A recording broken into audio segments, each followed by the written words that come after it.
evening, everybody, and welcome to Monday Night Baseball. Yes, I don't care about the people that did it in the past. Who cares? We're doing it. I got 6 of us. We're going to be talking about a lot of on this date because a lot happened on September 8th of whatever the year may be. We'll be talking about the New York Mets. That ought to make Rob feel pretty good. The Detroit Tigers. The George Eichhorn doesn't know anything outside of Detroit anyways, although he pretends to try to do it anyways. We got the Milwaukee Brewers. And we have a whole lot more in the house. We have our manager, Mickey Callaway. Glad to have the Skip back. Glad to be here, fellas. All right, I was waiting for some voice to come out of there, but the body language is good. Although he's probably saving it for the marathon he's in for anyways. It doesn't matter. And we have our statistician, Candy Ebling, is back on. Hello, everybody. Great to be here. She was part of that incredible show that Skip and I and Candy did on Saturday. The New York Yankees do or die. Boy, did we do really, really, really well on that one. Eric Katz will be on that show beginning this Saturday. Katzy, welcome back in the house. Thanks, Scott. Good to be back. And we have George Eichhorn. Hello, folks. Happy Monday night.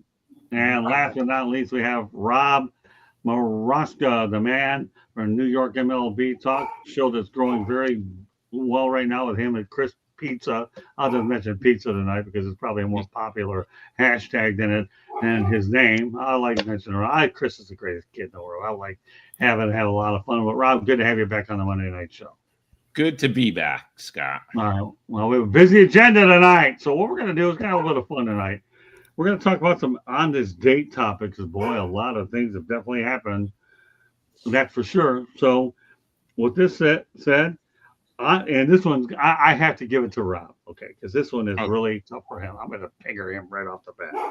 On this date, September 8th, 1993, Astros Darryl Kyle throws a no-hitter against the New York Mets. Oh, my God. At 24, Kyle went on to win 15 games, 171.2 innings pitched, 141 Ks, 733 batters faced.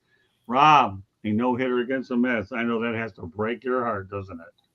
I remember that game, of course. I remember all the no-hitters against the Mets. I was at Scherzer's no-hitter against the Mets in 2015, right before the postseason. Yeah, he was young and he no-hit the Mets. That's happened a couple of times, right? So it was not fun. I mean, from a baseball prospect, of course, it's fun to see a no-hitter. But if you're a Met fan or whatever team you're a fan of and they get no-hit, it's not fun. We know that. But, you got to give them credit at that age, no hitting the team. Great baseball. All right, Skip, you can talk about this one. Of course, there haven't been a lot of no-hitters, so I'll let everybody have a crack at this one. Skip, what are your thoughts about Darryl Kyle? You know much about the guy? Yeah. I used to love to watch him pitch. I kind of, tried to emulate him to a degree. He had that good curveball that, I kind of pitched with the curveball, so I kind of paid attention to him as he was going through his career because I wanted to, be the best I could be. I didn't ever quite live up to the Darryl Kyle caliber player, but I really loved watching him pitch. I thought he was a great pitcher. He mixed it up really well. I really love the curveball. And, anytime you throw a no-hitter, that goes down in baseball lore, right? Forever. You are the man that threw a no-hitter in the major leagues. So I'm sure that tons of people talk about that with him when they see him. Hey, man, I remember you threw a no-hitter in the major leagues. That's what an accomplishment that is. And, it's very rare that a player gets to do that unless you're Nolan Ryan. There you go. Yeah, well, don't worry. We'll be talking a lot about Nolan Ryan in this show for sure. Eric, some thoughts about Darryl Kyle. I mean, I remember Darryl Kyle a lot more, probably toward the latter part of his career, where he had that brief career resurgence with the St. Louis Cardinals, where he was an all-star. But good for him though for pitching a no-hitter back in 1993. I mean, if there's anything you'd want to do that you want to be remembered for, if you do nothing else in the game of baseball, you get a no-hitter, they'll remember you forever. George. Yeah, I mean, even if you have a short career, sometimes you still got that gem. That no-hit gem, it's still something to really obviously be so damn proud of, which I'm sure he is, like you said, guys. And certainly I do remember him for some of his good pitching. I mean, he didn't have truly outstanding year, but I mean, career, but he's got that no hitter, and that's very important. You got that feather in your cap, man. That's a special thing. Candy. No hitters. There's been none this year in the history of baseball. There's been what 338 games that fit that definition. I've been to how many games in my lifetime? I've only seen one no hitter. I think my dad, who ushered at a stadium for over 20 some years, saw maybe one no hitter. Like they're just rare. So, anybody that that throws one singly, it's awesome. I mean, yeah, you hear these now that some of them are a combined no hitter. It's not quite the same. Like when one pitcher can do the complete game, it's a rare feat, especially in today's analytics where they're pulling guys before they get how many pitches and how complete. So kudos to him. Well, you get in the history books for some reason, no hitter isn't the worst thing in the world. So, yeah, more power to him. All right, on this date, September 8th, 1998, Mark McGwire breaks Roger Maris' single season home run record, smashing his 62nd home run of the year. Certainly saved baseball. Skip, what are your thoughts about McGwire hitting that dinger back in 1998 when baseball needed it?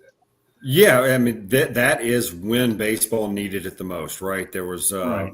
talk of strikes and baseball just wasn't gaining popularity, and then you see this home run race that changed everything and put baseball way on the map. And ever since then, baseball has really been thriving. So, I'm so glad that those two guys had that home run race and really rejuvenated the game that we all love, because it brought in fans of all ages.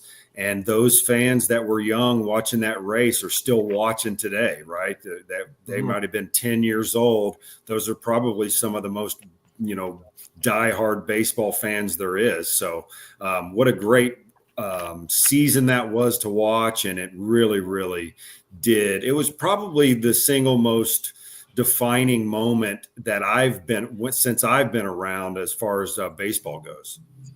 Candy?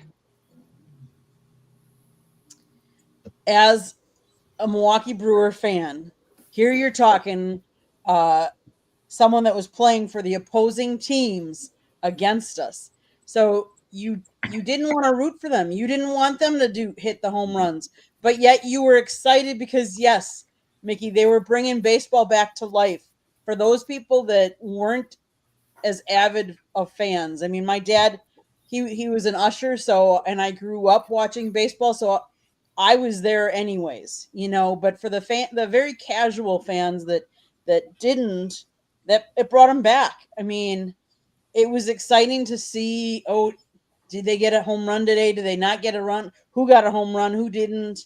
And to watch them bring the excitement back to Major League Baseball was exciting to see. Canty? I mean, they had a documentary come out a little while ago about that home run race, Long Gone Summer, which kind of covered the excitement of it between the two cities, between St. Louis and Chicago. I mean, it was great for baseball. I don't care like what you want to say about what they did do or didn't do, but it was great for baseball. I mean, it was something that baseball truly needed at the time, because when the strike in '94 happened, people were plenty mad about baseball, especially given the behavior of the players and the owners back in 1994. And it was just great for the sport. It gave it put baseball kind of back on the map. It was on, like, it became, when Stuart Scott's talking about it and questioning why so-and-so doesn't have a home run, it's a big deal. But it was just great for the sport overall. I mean, I'll always say, though, that was I'd say, the summer of 1998 really did save baseball. George? Yeah, that was memorable. No question about it. I mean, even the American League didn't play the National League as much as they do now. That whole scenario about interleague play. But I tell you what, you had to be glued to your TV. The game of the week was on, and then the the extra supplemental coverage, when ESPN would break in with stories such as this. It was just so damn memorable, and it was so good to see. And like you said, Eric, I mean, putting aside the stuff about whether this guy was juiced and that guy, you didn't really dwell on that as a fan. No. You were more involved in which guy is going to do it, which guy's going to win the title. Are they both going to end up in a tie? What's going to happen? So yeah, it was definitely a memorable year. I loved it all the way. Rob. Yeah, well, I agree with everyone else. It was a great summer, exciting. Like George said, with the special breaks, that was on with all the major league teams too. They were all the broadcasts were updating every at bat during the summer, right? The Met games did it. Or any other games that I watched did it. They were updating it. So yeah, it brought baseball back from the strike. It got some younger fans to enjoy the game, but real quick, what George said, we didn't care about the PEDs. We didn't care about the juicing then, and neither did Major League Baseball. All right. We have to remember that. The commissioner, they didn't care. They only cared about one thing, the home run race, which the fans loved, and it did bring baseball back. Well, here's what I liked about it. Sammy Sosa was involved in that race, and I worked with Sammy with the Gastonian Rangers, one of my favorite people. Sammy Sosa, Slamming Sammy. Nobody cared, like Rob said, about PEDs, all the other business. Bud Selig didn't care about it. He nearly broke the union, and all of a sudden he had to get it back. So, Yep. Do I think that'll happen again in 2027? Oh yeah, get ready for that one. But But Bud Selig, Sammy Sosa, that's what happened. More to come on this date because it gets even better than that. On this date, September 8th, 1985, Pete Rose ties Ty Cobb. I like that. Ties tie. Okay. Ty Cobb on the all-time hits list with 4,191. Obviously, late the game would be suspended, enabling Rose to break the mark at home as a member of the Cincinnati Reds since he was a player manager. Skip, what are your thoughts about Pete Rose and Ty Cobb? That was incredible, wasn't it? Well, we all know that's some kind of feat because Ty Cobb was the best player that ever played the game, right, Scott? Oh yeah, I'm gonna say with that. If he's tying the best player that ever played the game, then he's done something special. No, Pete Rose, I mean, what a hitter, right? The stance, the way he played. You couldn't not love Pete Rose when you're growing up as a little kid, right? I mean, I wanted to run a catcher over just because of Pete Rose, when I was in Little League. Yeah, he was the man. I loved watching him play the game. He played the game the way the game is supposed to be played. He hit the way the game is supposed to be played. That's what a hitter should do. Hit singles. If you run into a homer, you run into a homer. Put the ball in play. Make the game more exciting. That's when the game was at its peak excitement in my mind, right? People played small ball. They sacrificed at bats for the team. Right. It was just a great era in baseball for me, and I loved the way Pete Rose swung the bat. Candy. He was a switch hitter and is MLB's all-time leader in hits at 4,256. He played in 3,562 games. At bats, he had 14,053 at bats. He also has the third longest hit streak in MLB history at 44, and he remains the last player to hit safely in 40 or more consecutive games. That says a lot. I mean, considering he hasn't played since he last played in 1986. He was a 17-time All-Star. Like, when you put it, say what you want about him not being in the Hall or why he's not in the Hall, but he was a hitter. And he was a tremendous hitter. Can't see. I mean, there is nobody I don't think anybody in the sport will ever equal or amount to what Pete Rose ever amounted to in baseball, because the guys don't they don't play like with nearly the reckless abandon that that Pete Rose did. I mean, maybe you could say that about maybe you could say Bryce Harper's a little bit more of a watered down Pete Rose, but he's not Pete Rose. But there's no one who went out there, played the game right, played hard every night out, no matter if the stands are full or not. Because there was a guy, he just wanted to win. I mean, he did that when he helped Philadelphia, when he was later in his career, and the Reds during the Big Red Machine years. But man, Pete Rose, there's a reason that he's the all-time hits leader, because he could hit. He could hit him. He could just sit there and hit the ball. I mean, the guy could just hit the ball anywhere he pleased on any given night. George. I think he was such a student of the game, and he really, really gave his all, as we know, every single game, every single night. I know Sparky Anderson just admired the heck out of him when he managed them in Cincinnati, as you mentioned, Eric, the Big Red Machine. Pete Rose, to me, was epitomized just the highest quality of a baseball player, and effectiveness. Effectiveness. He's a student of the game, student of art. They talked about Ted Williams, and he was a great hitter, and all the great things he did to study the game and the art of hitting. But boy, oh boy, Rose took it to another level. Rose always, you just never knew what you were going to get with him. Obviously, hit, double, triples, home runs, whatever. But he was such a great player and a great runner too on those base paths. Man, he left nothing out there. He played it all. Rob. Of course, Charlie Hustle. Nobody played the game harder than Pete Rose. Ask Ray Fosse. I mean, he really hurt Ray Fosse's career in that All-Star game when he barreled him over. He really did damage to him. I was lucky enough to see Pete Rose play at Shea Stadium whenever the Reds or the Phillies too came into town. So I got to see him play quite often when I was a kid. And being a Met fan, remember, we hated Pete Rose for the 1973 National League playoffs to fight with Bud Harrelson. So I grew up, I admired him. Yes, he was tough, but as a kid, I grew up hating Pete Rose. And, that of course changed when I got older. But in New York, if you were a Met fan, you hated Pete Rose.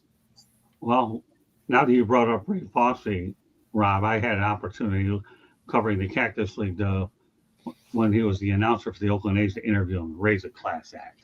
It's a shame what happened to him in the All-Star game with all that, but Candy was there watching me go out there and interview him and taking pictures.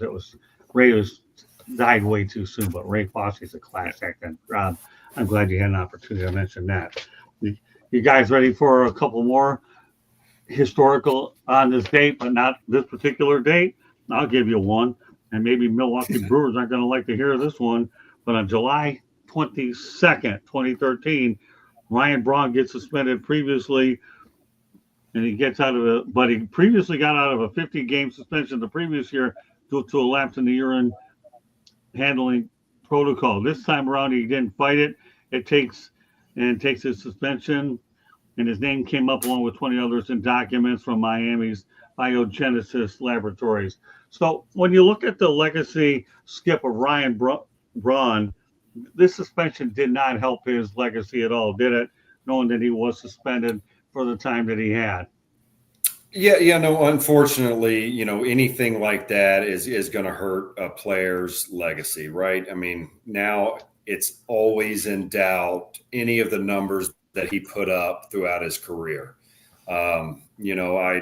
I remember following this situation a little bit, and it's just unfortunate, right? I know guys are trying to compete and be the best they can possibly be, but when you do, things kind of above and beyond of what you're supposed to do out on the field, and it's considered cheating, and it makes the game a little unfair, and unfortunately for him, his reputation and his legacy is going to be forever tainted because of that suspension.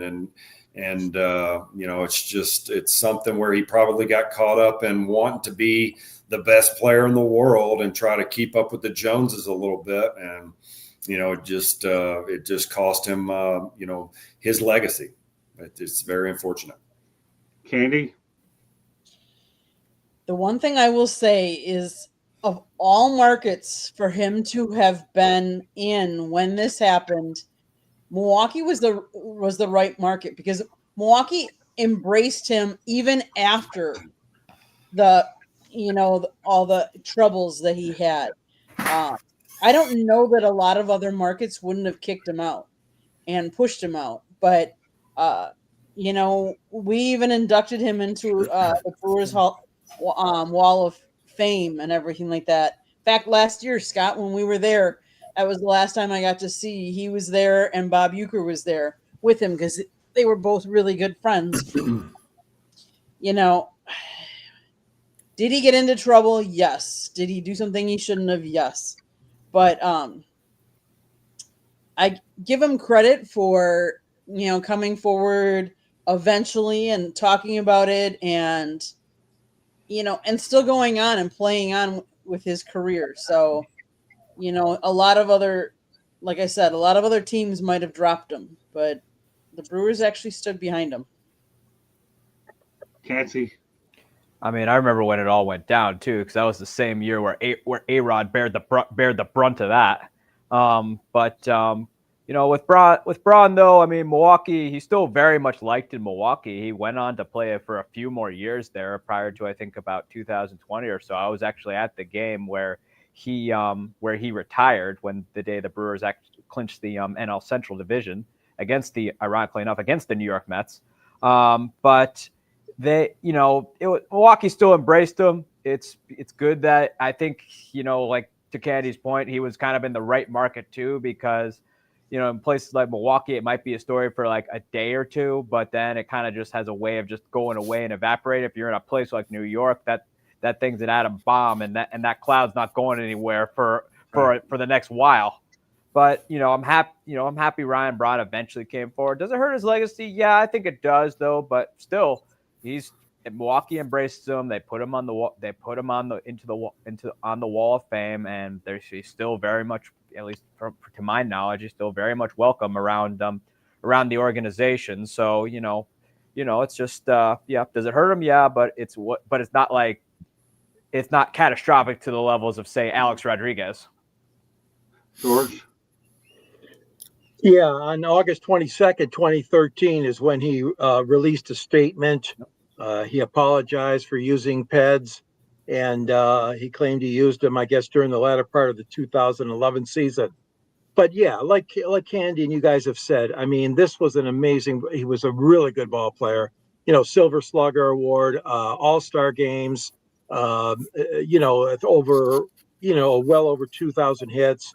He just, he got caught up in the wrong thing. And, I'm glad to hear that. Like you said, Candy and Scott, you saw that he's still being honored in Milwaukee when you guys were there. That's great. And, every team has these, issues with their players once in a while. So he regretted it, though. He apologized. He regretted it.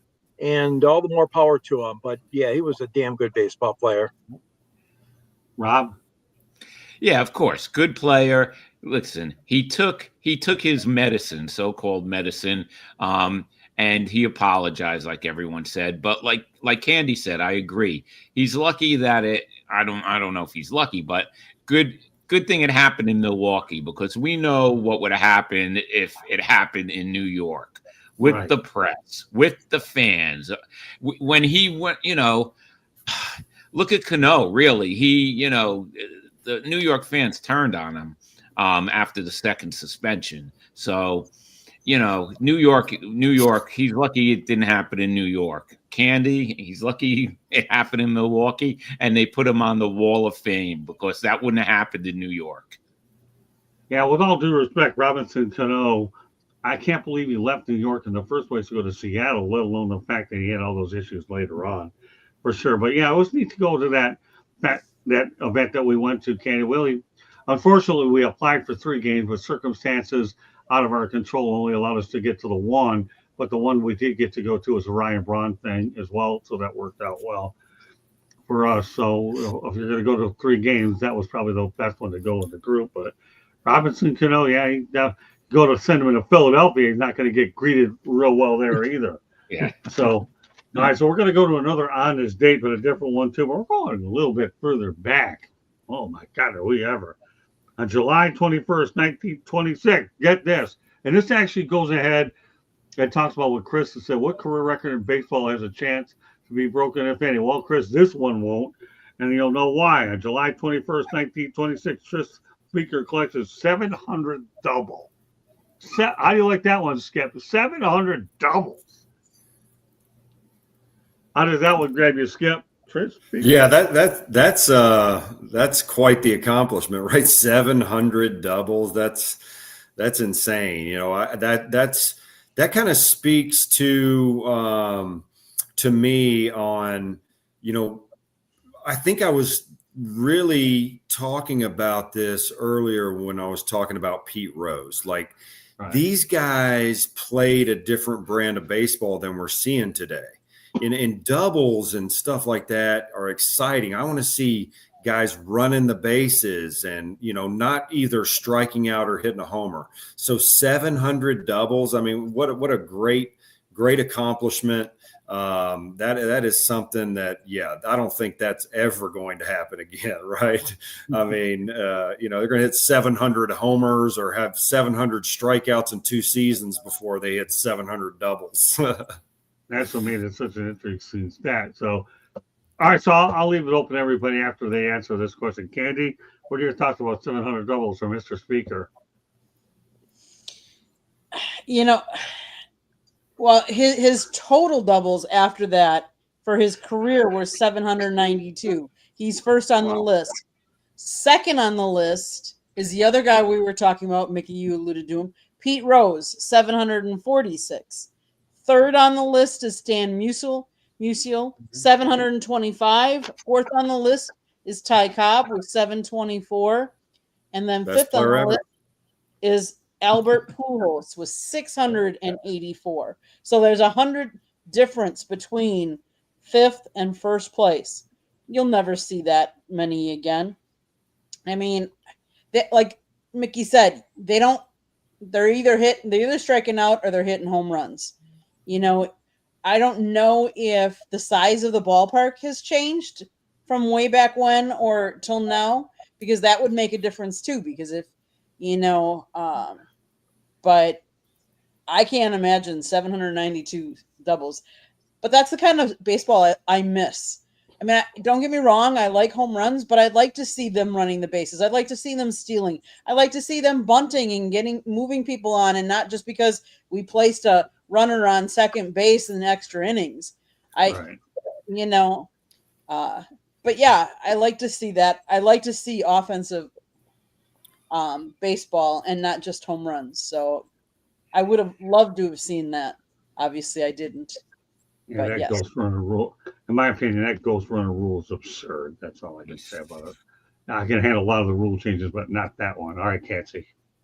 I mean, that was, 700 doubles is actually pretty impressive, though. That was back in the day, though. They were much more well-rounded hitters. And also the ballparks back then were a lot smaller. He also played in the dead ball era, so you weren't seeing too many home runs. I think the leader back then might have maybe had 10 home runs that year, which nowadays that's unheard of, where everyone seems to hunt the long ball more than anybody else. But Tris Speaker, again, he's one like Ty Cobb, well-rounded hitter. The guy could hit him left and right, and he was just terrific. There's a reason he's in the Hall of Fame, and that's definitely one of them. But yeah, I mean nowadays, it's all about feast or famine at the plate, and as far as the runner on second rule, we can thank our dumb current commissioner for that. George. Yeah, what can you say? Tris Speaker, unbelievable player. He really was.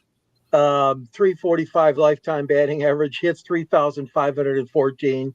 We already talked about the double 792. No, you're not going to see anybody like that anymore. I mean, it's interesting to see that.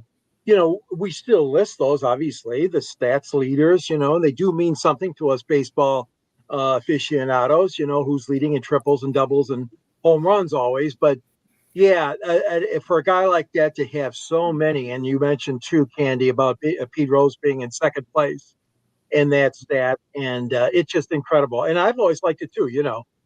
Detroit had parks that were friendly to hitters. Some ballparks are friendly to hitters, as we know some of them are not. Yeah. And for him to, but it was a different era. I agree, Katsy. I mean, it was, but it's still an outstanding statistic that'll never be broken, like you said, Scott. Okay. Rob. Yeah, I agree with everybody. It's never gonna be broken. Imagine being able to go back in time just to go back to see one of those games, just travel back in time just to see what it's like. That would be great. I like the old school baseball. I like when the National League didn't have a designated hitter. I liked when the managers were able to make moves like it was a chess game. But you got to get the younger kids to enjoy the game, and their attention span is not like ours was. So you have to have a lot of home runs, and, the game's changed so much. But that ghost runner drives me crazy because I feel like I'm watching Little League when it goes into extra innings. Yeah. I hate it. Scott, I'd like to add a little bit to that. Listening to Candy's list of those guys that are leading the major leagues all time in doubles.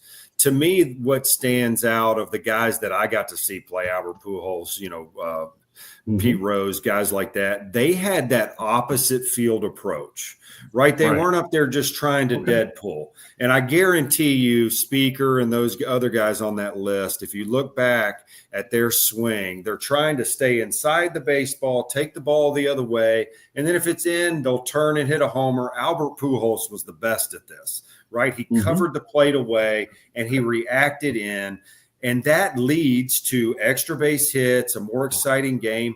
And Albert still got his homers. Yep. I mean, look at the numbers he put up. He hit the doubles and the homers because he took a great approach. You can't tell me today that there's not one team in the big leagues that would take one of these power hitters that are out there trying to hit homers consistently over Albert Pujols. There's a way to go up there and cover the plate so pitchers can't just sit there and wear you out with high fastballs and breaking balls in the dirt. And it's going the other way and reacting in. And I guarantee you all these guys on that list probably took that approach. Great input, Skip. Thanks a lot for incorporating it. Here's what I'm going to say about it. Number one, once upon a time, Comerica Park was pitchers friendly, and that's what scared the daylights out of Juan Gonzalez, and he wouldn't sign a lucrative extension that Mike Gillis threw his direction. Juan wanted no part of Comerica Park. That's all right, George. At least you saved that one for me. Thank you, pal. I appreciate it. But Comerica Park intimidated Juan Gonzalez. He couldn't wait to get back in a homer's park because he didn't want to play there because any home runs he was going to hit. I mean, you look at the fact they moved the fences in. Sure, that's how you attract better players. But Juan Gonzalez's was intimidated by Comerica Park. That's what happened, and that's why he left Detroit without taking the bag. Will he ever admit it? Will I ever get a chance to ask him about it? I don't care. It doesn't matter. I work with him again for the 1987 Gastonia Rangers, and all this guy did was flip a laundry basket upside down when we were staying in a hotel, and he was a little upset, to say the least. So with that said, let's go to Rob's question. We'll make it really quickly. I have a lot more to get to here on 108 Stitches Baseball Talk. What career record in baseball has a chance to be broken, if any? We're going to start with you, Skip. Give me one. Ooh, career record has a chance to be broken, if any. I don't know. I mean, I'm sure there's quite a bit. Let's see. Oh, I can't even. Let's see. I can't even think. I mean, I can think of several that won't be broken. I don't know. If you don't have one, don't worry about it. Yeah, I don't think I have one. That's a tough one. There's that could be a popular answer here, especially with the way today's game is, Mick. Don't kid yourself. But it's a good question by Chris. That's why I segued it into the Tris Speaker one, because I wanted to make sure that that was a good segue. No, don't be surprised, everybody. That's a popular question that many of us don't think there will be any because of the way the game has changed. Because I know one thing, you're not going to see any consecutive games for sure, the way they sit people. Candy, take your shot at this one. mean, one of them that I don't know. That one's hard. The only one one of the ones I can think of, because they're hitting so many long balls, that maybe an RBI record could be broken if they, if they have a long career and they hit a lot of long balls, because you have runners on the base, you get, 4 for every, if it's a grand slam. So, I mean, that would be one that I maybe, but it's really hard. The other one I could think of is like maybe strikeouts, because either they home run or strike out a lot. So maybe a career, in batting and strikeouts, not a record you really want, but one. Yeah, right. You know what we're gonna That's do? a We're gonna great ask point. Chris this question on Wednesday night, though. Hey Rob, man, let him know that if he's gonna put this in the chat room, he's gonna have to own this one. Fair enough. Yeah, he's watching right now. So Yeah, I know. so That's all right. So, Chris, you better be prepared to incorporate this in our list of things to talk about on Wednesday night, because you're going to answer this question that all of us are having an easy time doing. All right, Cassie, take your shot at this. I think only strikeouts. It's because of again, these guys are either feast. A lot of these guys are feast or famine. Sometimes or other times they're just Joey Gallo.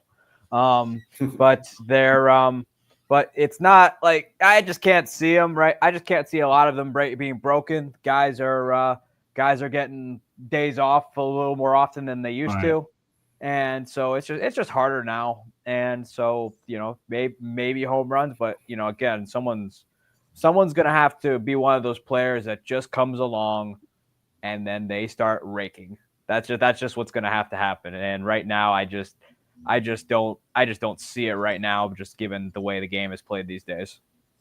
George. Yeah, I mean, it's awful difficult to pick any kind of even offensive stat that is going to be broken with these record holders. Many of them, as we just talked about, so old. So I don't see anything there. I mean, strikeouts. Yeah, there's way too many strikeouts by the batters today. So obviously that's one that could be eclipsed. But I don't see anything. And the pitching is the same way. I mean, we don't have guys that pitch like we talked about. They don't pitch complete games. Even the saves leaders, we're changing relief pitchers constantly. So you're not going to have any kind of continuity or attempt to break the record, even on the all-time saves. I was thinking about that. So I don't know. The only way I can think of is, like you guys said, players striking out. That's not a good stat, though. Right. No, I'm with you, George. This is a good stat. I mean, listen, Chris is putting everything in the chat room, all these different RBI records. Hank Aaron has, 2,297 RBI? Good. Okay. And Nolan Ryan has 5,714. Well, you're really helping the cause, because you're not really contributing, but that's okay. You get your shot Wednesday night. Okay. That was definitely not going to happen, because Nolan Ryan generally stayed out there. Yeah. Exactly. Right. Yeah. So you had plenty of time to rack up Ks that way. Rob, he's your co-host. You think you can make sense out of this topic since you're the one on the show tonight, not him? No, but I'm sure now we're going to talk about that next week. I maybe the home run record, but I don't know. But a lot. It's not. Listen, nothing's going to happen for a long time anyway. So who knows what we're going to see, because that the pending work stoppage, because I think there's going to be a work stoppage. Yeah. It may be long, and that's going to affect everything, as well as the COVID year affected everything. So I really don't know what's going to happen. But if anything, maybe home run record and, a bad record, strikeouts. There you go. I'll tell you one thing I can't believe we saw last year was the amount of losses that the Chicago White Sox compiled. Utility records might be something people have to look at down the road, and that may be a team thing, but I don't know, Chris. If I were you, I would go out there and take a few deep breaths, because you're going to be under the microscope Wednesday night. So you threw this out there, you're going to own it on Wednesday night. A couple more little topics we get to. I know we're going to have a station break shortly, but Rob, this one's going to be aimed at you. Kodai Senga has been opted to AAA with a 3.02 earned run average for the New York Mets. Why did this happen? Because they have to figure out what's going on with him. They need him now, and between him and Manaea, the starting pitching has been horrible. Look, they had to go to the minor leagues, and listen, these kids look good. McClain looks good. He even looked good tonight. The Mets, with the Mets trailing in the ninth inning right now, but They have to find out what's going on with him. First of all, Japanese pitchers have different, they're different training. They don't pitch as often as pitchers here. He's been injured 3 times already, right? They have to figure out what's going on with him. They need him to pitch the way he was pitching when he first started last year in the playoffs. So they sent them down to figure out what's going on and fix them, but they have to do it fast. Skip, you're the only one's going to have a piece of this action. We have a lot more to get to. You have any idea? Yeah, I mean, there could be a myriad of things that are going on with a pitcher at any given time, right? I think when you're talking about a foreign-born player coming over to the United States, I played over in Korea, I played in Taiwan. Some people get homesick, right? And then it just wears on you. You're missing home sometimes. And this is more of a mental break than anything, right? We used to just phantom DL guys and give them a mental breather. And you can't do that anymore, right? They put in new rules that you're not allowed to take that approach anymore. So you have to option guys. And he's not the first, big leaguer and accomplished big leaguers that get sent down to AAA to work on things. Right. But this sounds like more of a mental breather. The kid is in a different country playing. I don't care how much money you make. I don't care how sweet the big leagues is. You're away from home. It's tough, right? It's tough on these guys that come over here and play.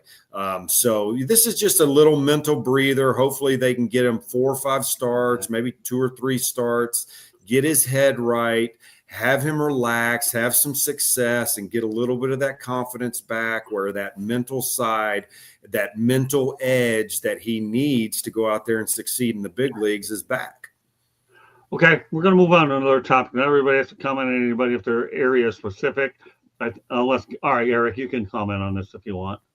I mean, he hasn't been good in the second half, that's for sure. During the first half, the guy was nails. He was the ace of the Mets. I think part of it too, it could be too that they need a fresh arm in there. The Brewers did it with Chad Patrick. Chad Patrick was having a fine year from Milwaukee, but Milwaukee sent him down for the sake of it was a surplus of arms, and he unfortunately was the odd man out. I think more or less with Kodai Senga is they got some young arms performing well right now.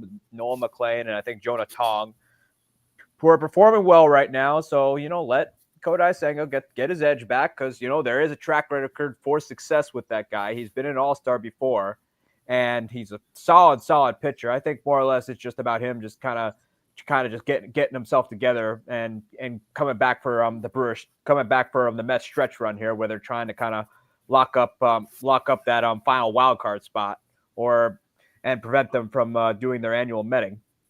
Well, mental breather is the right way to say it. That's what Skip pointed out. All right, we're going to go back to Milwaukee for this one, so everybody can chime in on this one. Freddie Peralta has not given up a run in 29 innings pitched. That's incredible. You talk about, and we're going to talk about some of the moves that the Brewers made in the bullpen at the trade deadline, but this is one move that has definitely saved Pat Murphy and the Brewers. So, Skip, we talked a little bit about the Brewers on Saturday. Freddie Peralta not giving up a run in 29 innings pitch. That's pretty impressive, Skip. Yeah, it is. To me, it's kind of like, is this the chicken or the egg? Right. When a team is playing really, really well, does that therefore help these players that go on some of these amazing streaks? Or is it these streaks that help the team, really, make these runs that they make, where they're doing what we talked about the other night, where they're 25 games above 500 in a short stretch. So I think they're feeding off of one another. The team's playing great. Freddie's out there relaxed, just pitching, not a care in the world. When your team is doing so well like the Brewers have been, it's not like you go out there and like, I can't blow this game tonight, right? There's a little less pressure on you than there would be otherwise if you're in a race or 3 games back. When a Mets pitcher goes out there and tries to pitch in a game, it's everything in the world right now, because if you lose, you might be costing yourself the playoffs or costing your team the playoffs. So, he's relaxed out there just pitching. And that's what happens when you go on these good runs. I remember when we won 22 games in a row with the Indians, now the Guardians, unfortunately, everybody was going out there and putting these crazy, amazing numbers up. And they were just relaxed pitching. We even stopped having our advanced meetings and going over the opposing hitters because I didn't want to mess anybody up. I didn't want to be the guy that was going to mess people up, telling them the wrong thing. So I just let them go out there. Hey guys, go out there, do what you've been doing, stick to your strengths. And that sounds like what Peralta has been doing. Candy? You almost have to put him in at least discussion of the Cy Young. I mean, he's pitched 158.2 innings. He's 16-5, 2.5 ERA. He has struck out 176 batters and only walked 61. He's having a heck of a career this year. But the Brewers are having fun, and and I know I've said this before, when the team is having fun, more and more of them have success because they're more relaxed. And yes, I know I'm from Milwaukee, but I see a lot more of the pictures, a lot more of the videos, a lot more of the team, interacting with each other. And he just looks like he's having fun. And that makes all the difference because let's face it, if you're having fun at your job, it's not a job. And you're enjoying yourself, and it's really cool to see. I'm gonna leave it at that. And I hope he stays healthy for the rest of the year, wherever that ends. The Brewers, I hope he can make it all the way to the end. All right, Catsy. Well, actually, I've since living in Milwaukee, I've seen quite a bit of Freddie Peralta, and I can't wake up. I actually can't wake up in the morning without hearing about the streak day in and day out. Actually, I do have a story about Freddie Peralta. I was at a Brewers event a couple of years ago. It was at a bar called Dugout 49 near the ballpark, and they were having a Brewers event there. He actually paid for everybody's dinner, which was great. It's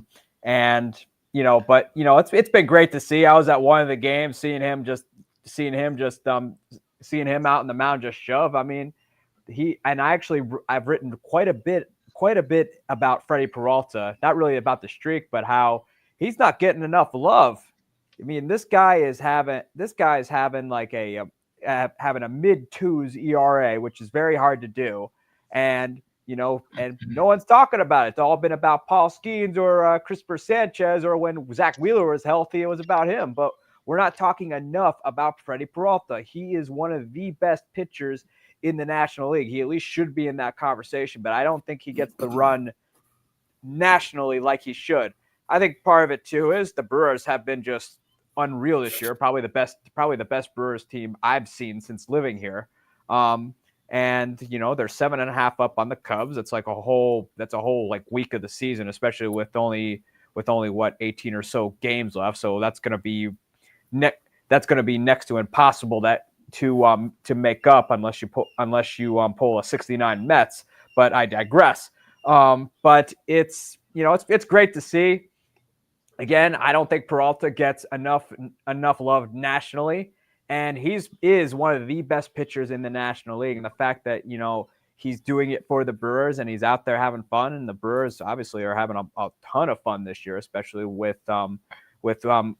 since they were able to get the entire city free burgers.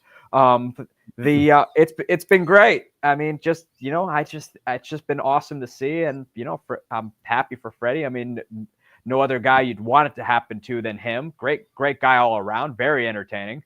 And yeah, he's a big reason for the Brewers' success, because the back of their rotation, aside from him, has kind of been in a constant flux, and he's been the constant at the top of that rotation. And guys like Quinn Priester, Jose Quintana, Jacob Mizorowski, and when Chad Patrick was there, they all benefited from having him up top because Freddie was the ace and everyone else kind of just settled into their roles.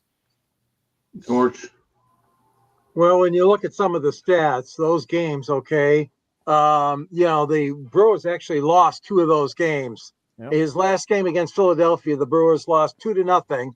He went 5 innings, 2 hits, no runs. And then against Toronto he won. Against San Francisco he lost, and then they beat the Cubs and they beat Pittsburgh. Those are the games we're talking about when our friend Freddie was pitching. Now the thing is that they're only still letting him go 5 or 6 innings in all these appearances.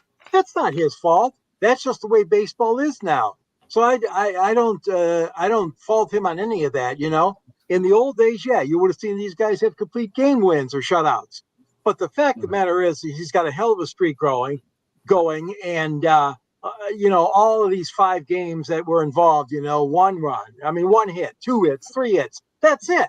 So he's pitched lights out. He really has. He's had a very good year so far, like you guys said, outstanding year, and certainly deserves Cy Young consideration, even though that other fellow in Pittsburgh obviously has a lead on getting that award. But the fact of the matter is that, yeah, the Brewers are playing great ball, 89 wins already, but Peralta's done a hell of a job. I agree.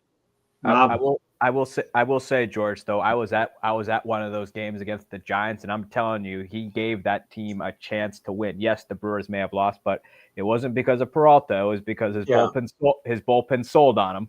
Okay. Yeah. Thank you. Okay, Rob, go ahead. Yeah, he's in that zone right now, right? Where, the batters are up and they're seeing peas coming at him, that's the zone that he's in. It's like when a batter's in one of those streaks and they see a volleyball coming at him and they just hit that thing. Well, that's how he's pitching. He's pitching lights out right now, which is great to see. And it's great for the Brewers. And he should be in talks for the Cy Young Award, yes. But like the other guys said, like George said, you got that guy Skeens in Pittsburgh. You got to worry about. Yeah. Okay. Don't forget about Christopher Sanchez. Yeah, all I can say is the guy's on a roll. Pat Murphy's got a good bullpen weapon, and we're going to talk about the Brewers bullpen a little bit later in the show. A couple of things I want to get to real quickly before we hit the 60-minute mark.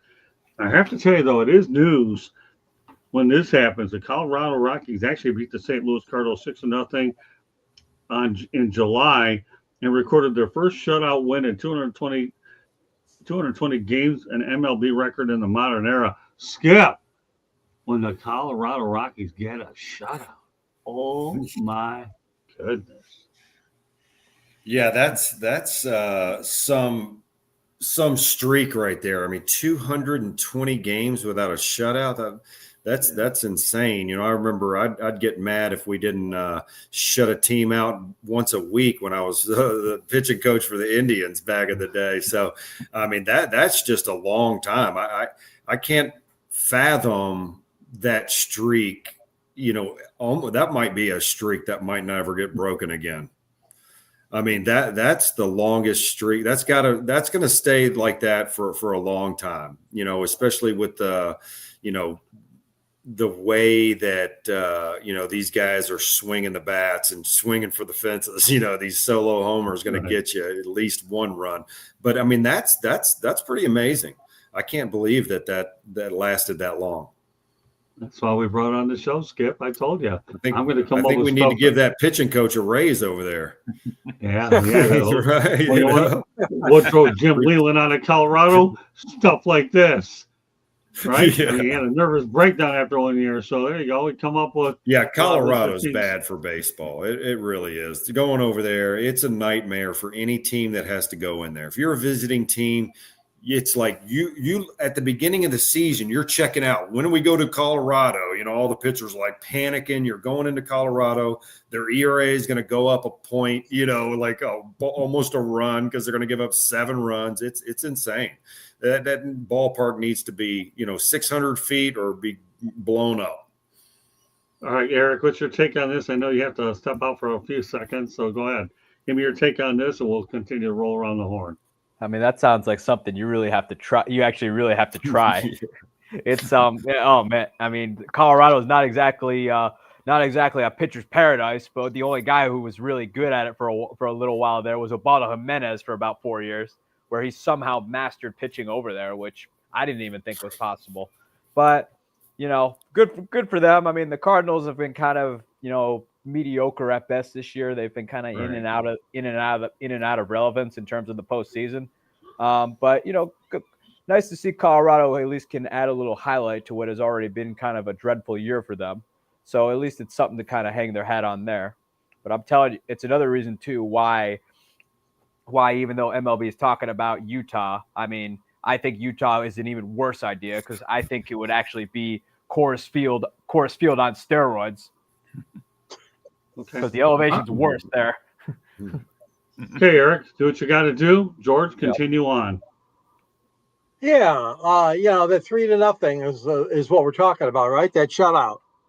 Oh gosh, that doesn't happen very often. We know that, obviously, unbelievably long streak, and even in that game, the guy was 4-14. Freeland, Kyle Freeland got the win on that. And on that game that they beat San Diego 3-0. I'll tell you what, though, that franchise is really, really in the dumper, and it's been for so many years. It's a shame because they've got really good fans there, a really good fan base, and Colorado's got a lot of work to turn this thing around. But boy, oh boy, I hope they do soon because they've been, like I said, so down for so many years, as indicated by this crazy stat. As far as having a shutout.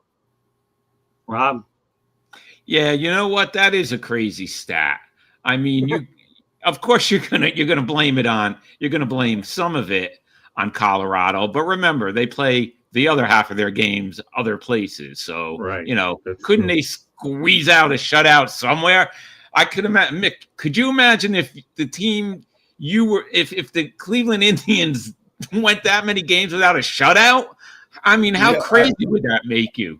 It sounds like they need to be investigating them for gambling to me. That's such a crazy stat. You see that guy throwing those first pitches in the dirt on purpose, maybe. They might need to check in on the Colorado Rockies here. Somebody's getting rich over there.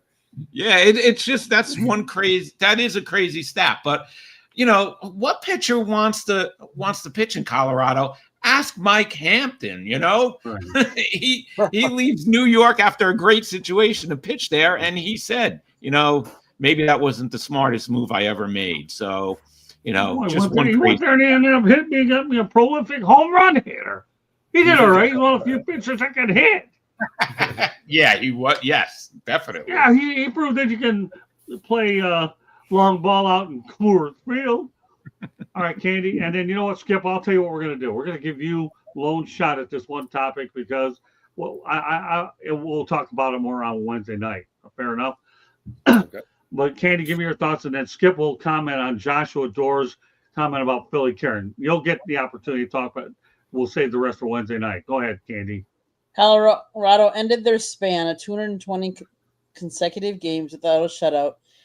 Their last shutout was May 15th of 2024.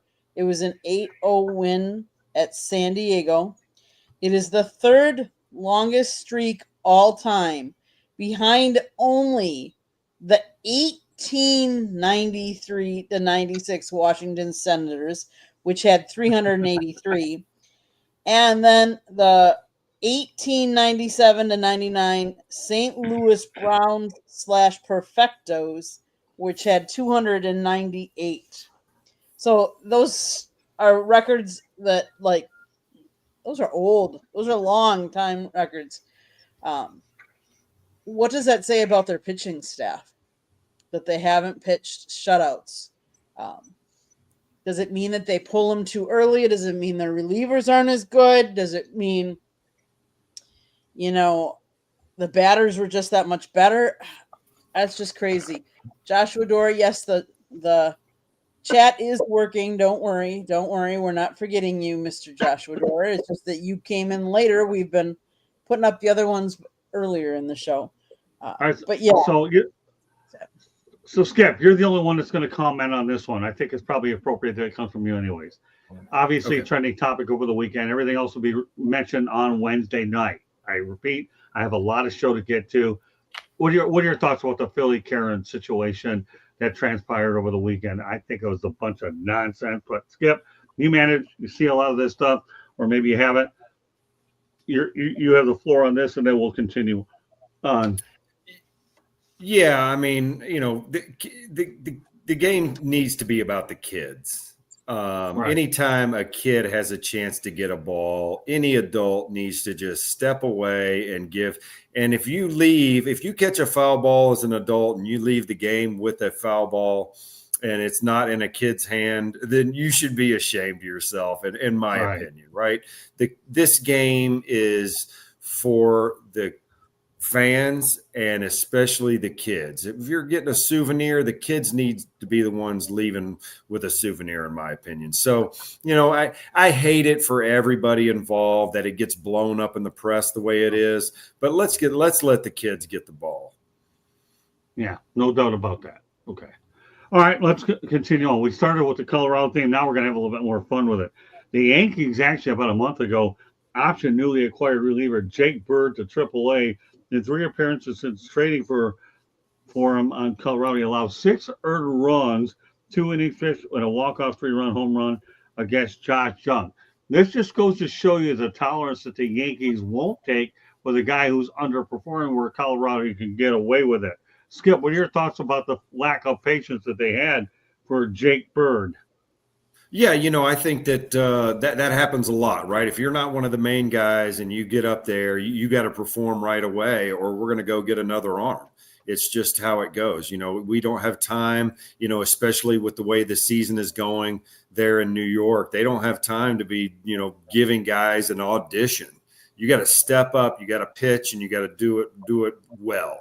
And if not, we're going to go find somebody else, and it'll be maybe that spot will be a rotating door for a while until you find the right guy. That's just that's the business part of this game, right? If you're the Milwaukee Brewers and you're 7.5 games up, then he gets more innings. That's just how it goes. Right. It's more about the situation the team's in than it is about the player. Yeah, the thing that people have to understand is Colorado and the New York Yankees are much different. If you don't believe me, ask DJ LeMahieu how things are. Dr. Dor, let me give you some really good advice, okay?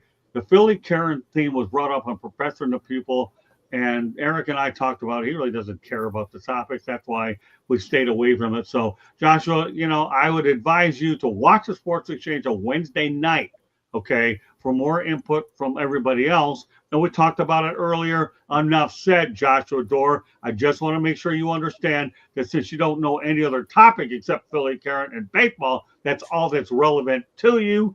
And a lot of these people on this thing may not care about the National Hockey League. Some will, some won't. So Joshua Dor, taper it. We gave it Skip an opportunity to talk about it. I said my piece earlier, and we will leave it at that. Candy, Jake Bird, no relation to Larry Bird. A quick hook there. But again, DJ LeMahieu has played for both markets, is what he's done.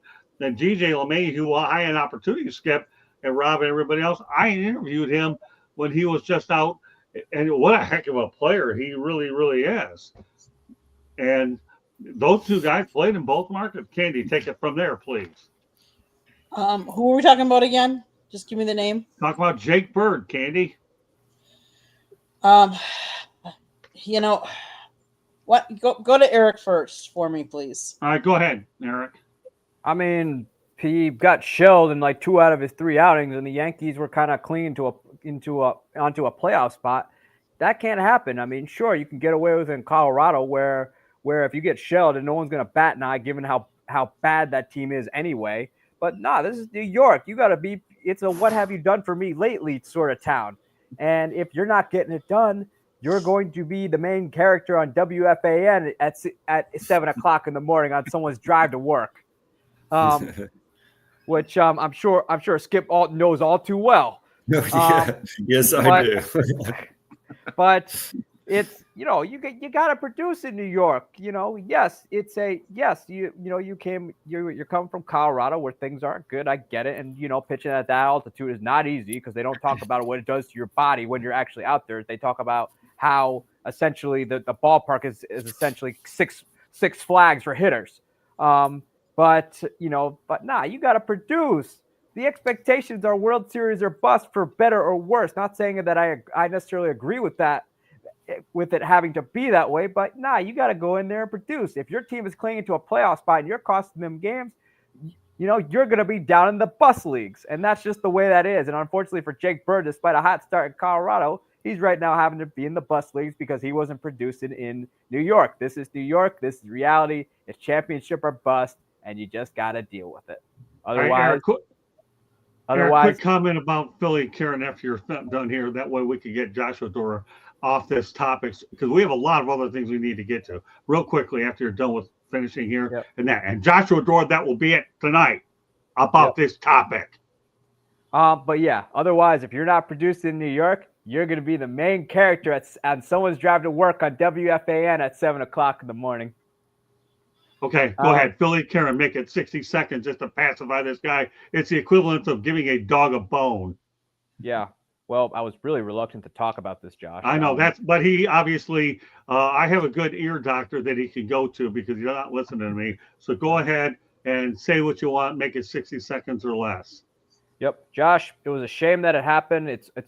You don't root for it to happen, but hats off to the kid and his father for showing enough classes they did, because he ends up running away with a nice goodie bag. There, drop the subject, Josh, or otherwise get out of the chat room, bro. Thank you, Eric. Appreciate it. Okay. With that said, George, you know the drill. There you go, Joshua Dora. Bark. Okay. I don't have a bone, but when I see it to you, I'll be more than happy to give it to you. And we do use milk bones, by the way. All right, go ahead, George. Well, as far as Beard goes, they're in the middle of a pennant chase, like you said, and Eric, and I agree. I mean, you're only going to get a couple of times there to try to prove your worth, and what did he have? Three outings he had, and the Yankees saw enough of that. But that's not here nor there. I mean, he could still be called up, obviously, if he does well. But the thing is that when you're coming in a situation like that, it's very difficult, because obviously you're going from the worst team in the league to one of the better teams in New York, the Yankees. And it's a situation where you're a veteran, okay? You're 29 years old. You've been in this league for a while, and you've got to produce. And whatever distractions or whatever happened, or if he didn't have enough good, instructions on which pitches to throw, it's his fault still. And, and there you go. So 3 appearances, 27.00 earner on average. Yeah. Enough said. New York's not going to put up with that stuff. Nope. As far as Philly, Karen, I agree. She was totally off base with this situation. Skip, I agree with you. It's a game for the young people. Okay. She didn't have to made a fool of herself trying to steal that ball back. Enough said. All right. Yeah, please. Enough said. Rob, I have a lot more to get to. We have a station break coming up any moment, but go ahead, Rob. Yeah. Okay. The Yankees were having bullpen problems during the trade deadline, right? So that's why they made the deal. He had 3 bad outings. The Yankees brought him down, and that's it. You're right. This is New York. This doesn't shock me. It shouldn't shock anybody. I mean, small market teams who are not in it, they could play, they could fool around a little longer with this kind of stuff. But the Yankees are in a pennant race, and they cannot deal with it. He's down. That's it. Move on. There we are. One more topic, and we get to a station break. Ryan Helsley has already thrown more earned runs with the Mets than he had with the Cardinals. 14 for the Mets, 12 for the Cardinals. Rob, this is tough for you to deal with, isn't it? Yeah, well, when they made that deal, we were happy, right? Right. Is it because he went from the closer to a setup guy? He's a professional. I don't think so. They could handle it. It's happened so many times. Is it in his head? That's what I think it is. I think it's in his head. Skip, you would know more about this than anybody, but I think it's in his head. And he needs a few good outings in New York to set himself straight. Hopefully it happens before the playoffs. If the Mets if the Mets don't get knocked out because they lost tonight against the Phillies, so that's what I think. I think it's in his head, and they just have to figure that out, because this is not how he pitches. Okay, well, you know what? We'll segue over to Skip. Go ahead. What are your thoughts about what's going on? Yeah, I mean, Rob's right? The mental side of the game is a fickle thing, right? We see it all the time. Guys go from one team to another and they get rejuvenated, and all of a sudden they're way better than they were somewhere else, right? You kind of get a new lease on life. It also goes the other way sometimes, right? You leave St. Louis, maybe he was comfortable there, maybe his family was able to see him more. We don't know the backstory to all these mental things that go on in these players' heads, right? Maybe for whatever reason, he had really good friends on that team, and now he doesn't really know anybody on this new team. And that kind of stuff takes its toll on players, right? You want to be comfortable. You want to be mentally free to go out there and just perform. And there's all of these outside factors that can get in these pitchers' heads. We talked about this the other day. That in between pitch routine to clear your mind so you can go out there and succeed on each pitch. Well, there's routines that get messed up when you leave, from one team to another, because those daily routines matter as well. Whether it's the apartment you're staying in, the way you get to the field, you're dealing with different things in different places, and sometimes it's good and sometimes it's bad. Like Rob said, he needs a couple of good outings to get his mind right and let the fans kind of, dig on him a little bit so he can go out there and pitch the way he's capable of pitching. Candy. There's a lot to be said about, like Mickey was saying, the mental side of things. Me who have never played the game. I mean, I've played softball, so don't get me wrong. But I go to work every day. But what do you take to work? Do you take what's happening in your family life? Like there could be a health issue with someone in the family and you're thinking about that. And, and that all plays a part in your mental status and where you're at when you're in the game. And so when you're playing ball, you've got to be really focused and honed in. Okay, what pitch am I throwing? Where am I throwing it? Where, you and the catcher are in sync. The catcher is kind of helping you. This batter is really good at hitting this kind of a pitch. So, okay, we're going to stay away from that kind of pitch. He's a hitter that hits the low ball, so we want to keep the balls up high. But the one thing I will tell you is normally you can tell if a pitcher is on pretty close, pretty right away. And yet it's hard. You got to really focus, and that's a tough position. That's all I'm going to say. No, I'm not gonna. I'm gonna pass on this one, Scott. Everybody said the kind of same feelings I have. All right, that's fine. Yeah, we'll move on. Eric, that's okay.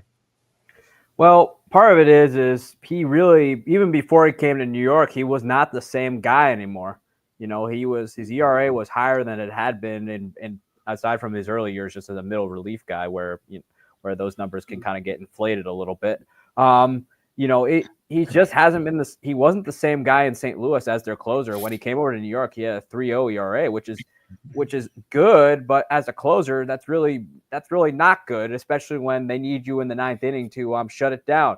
He's had trouble with pitch tipping. His command has been poor. He's struggling to locate his pitches, and he's also struggled with the breaking ball, which as a closer, it's almost like mandatory to have a breaking ball because gone are the days where you can survive off one or two pitches. But I don't think it's switching to the setup role. If anything, that kind of does your career.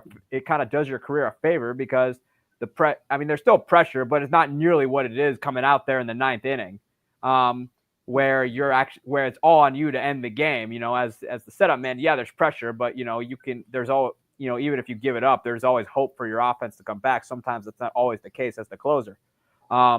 But he hasn't been the same guy this year. I think maybe part of it is pitching in New York, because even though St. Louis, I like to think in terms of expectation, I like to think St. Louis is kind of more of expectation wise is more of kind of a watered down New York, but where baseball's expectations are it's not, I wouldn't say championship or bust, but they're expecting you to be in the postseason. So he has that going for him, and he's been to the postseason before.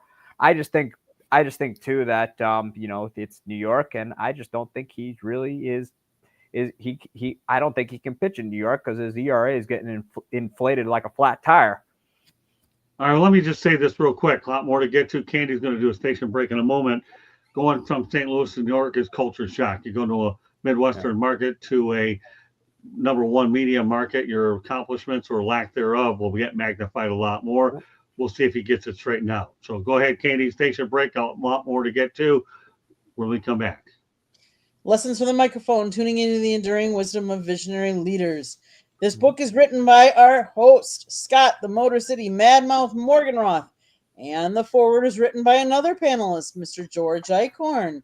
These two gentlemen did an awesome job. It talks about how media has changed over the last 40 plus years.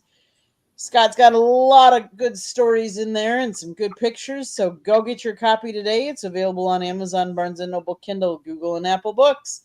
There's also a link on our website, www.southfloridatribune.com, where there is a plethora of great content, so go check it out. If you see that red subscribe button in that lower right-hand corner, click it, like us, share us with all your friends and family.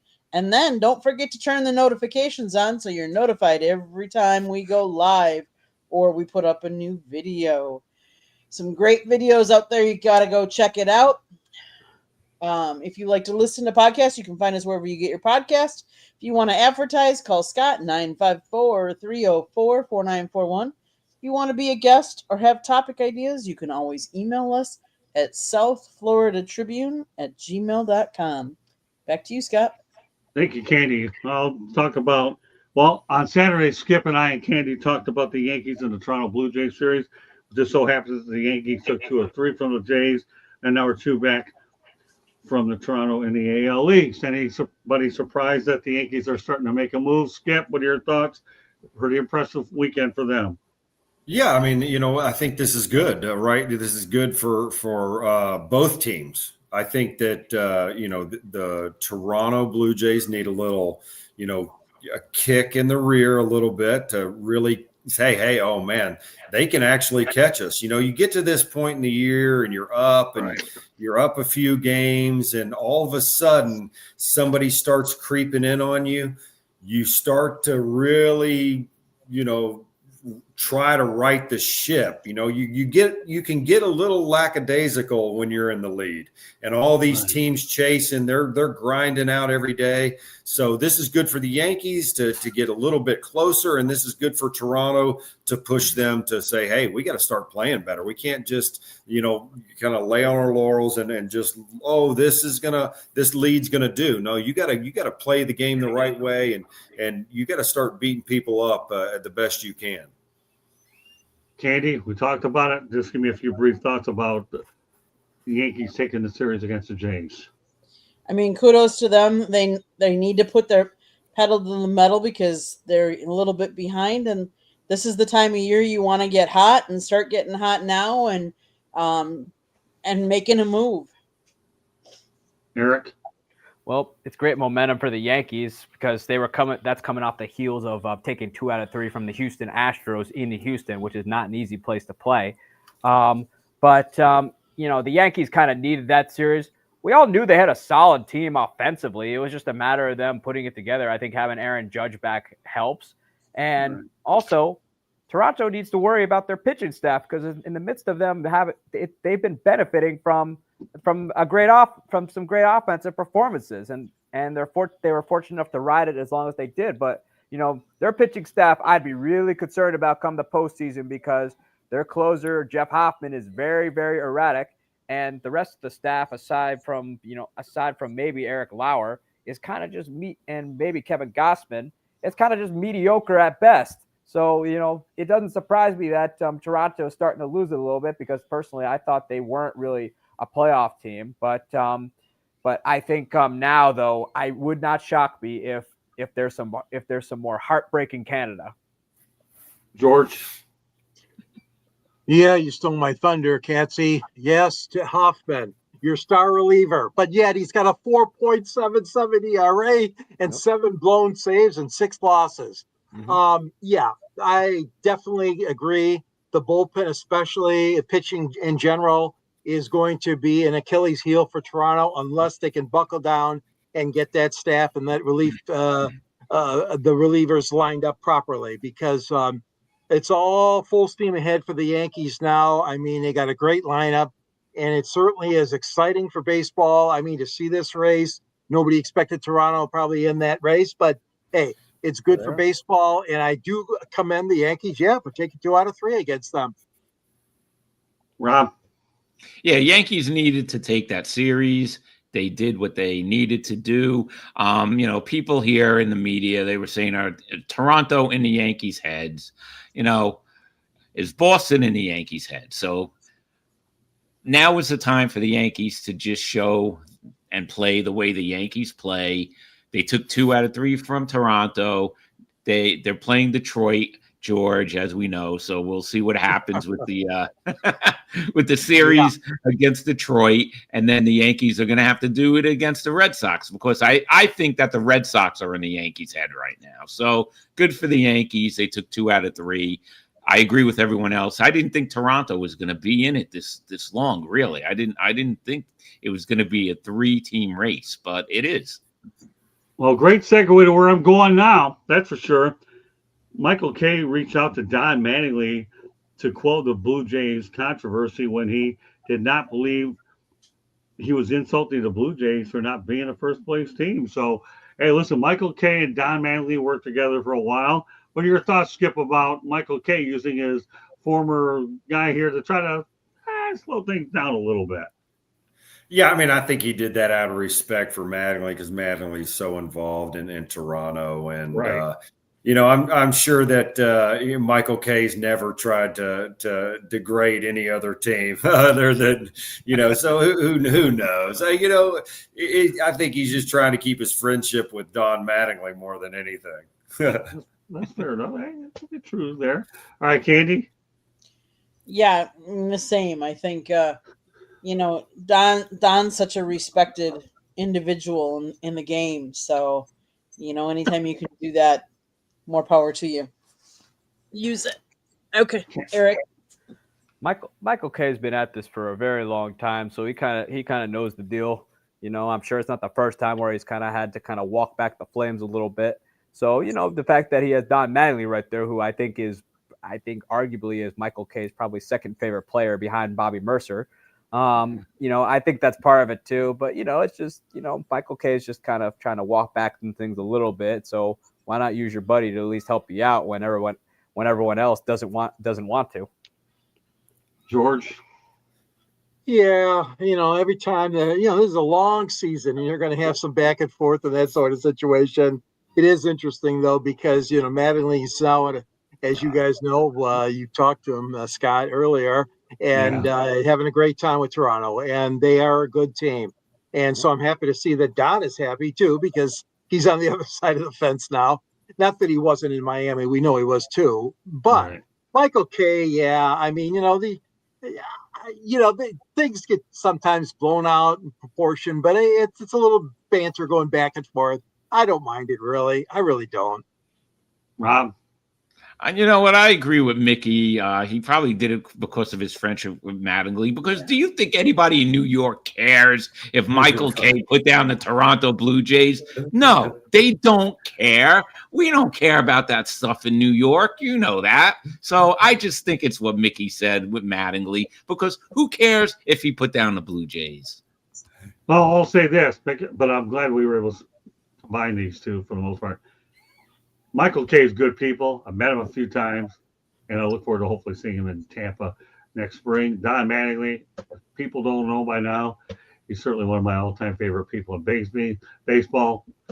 I've known him since the 80s, and I'll tell you, Don Mattingly is a lifelong friend, and I'll tell you, I just think the world of Don, period. All right, let's go to our feature topic of the night. It's titled The Highest Career Earners in MLB History. We'll try to keep this somewhat under control. I'll mention all the different names. I'm going to ask you guys and gal, who's the one that earned their money the most, just to try to keep it reasonable. All right, and that's this. Our featured topic of the night. Number one is Justin Verlander at $419 million. Can you believe that? $419,181,666. Number one, Justin Verlander. Miguel Cabrera ends up getting $400,410,623. Alex Rodriguez was brought up. Everything is top here at 399, 550, 104. Max Scherzer, 366 million, 550, 658. Albert Pujols mentioned earlier, okay, 346 million, 540, 436. Zach Greinke, that's an interesting name I'm putting in there. Did pretty well. Bring his agent, that's for sure. 338 million, 503,000. Steven Strasburg, not bad for an abbreviated career. Can you only imagine how much more he's made if he stayed healthy? 320,000, 450, 450 million. I mean, 320,000, 320, 450, 000. Too many digits for me, anyway. Mike Trout got 319 million plus. Clayton Kershaw, 307 million plus. Okay, 201, 142. And David Price, 271, 031, 842. What are your thoughts about this, Skip? Which one really earned it the most of this group? To me, it's the guy that earned the most, Justin Verlander. I think that, other than maybe this year, I would have taken him in a playoff game at any age. I mean, his velocity stayed up. His breaking ball obviously always going to work. He competes, and he gives you a chance to win.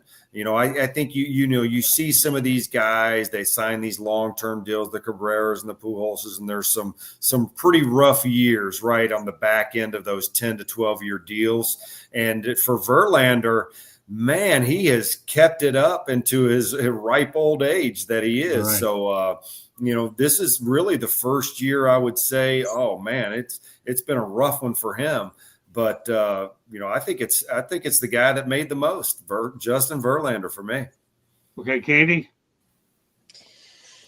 It's kind of funny because as I sat in here and was listening to Mickey, I was thinking to myself, a pitcher, albeit pitches 9 innings if they pitch a full game, but only how many days on and how many days rest.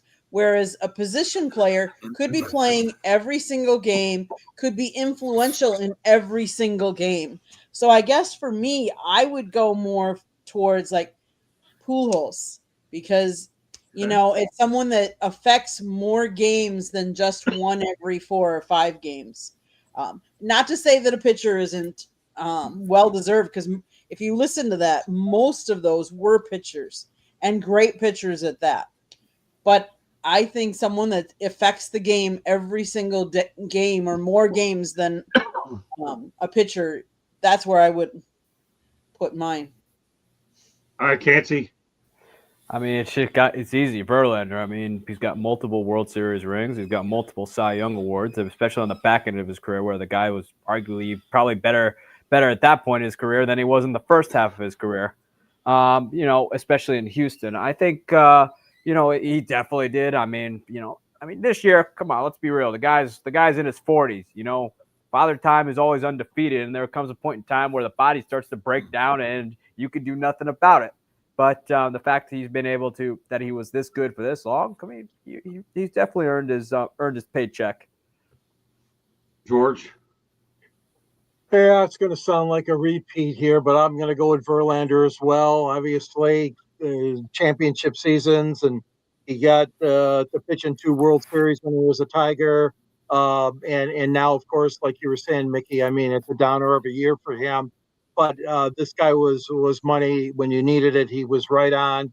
I really think that my second choice would be Pujols, though. But we're only sticking with one, Scott told me, and that's JV. Okay. Rob? And I'm going to say ditto. Of course, I think it's Verlander. Look how long he's been doing it for. Everyone said his accomplishments, so I'm going to make it short. My pick is Verlander. See, if Miguel Cabrera didn't hold on and didn't get hurt so much toward the latter part of his career, he's in the conversation. Yeah. But he did hold on.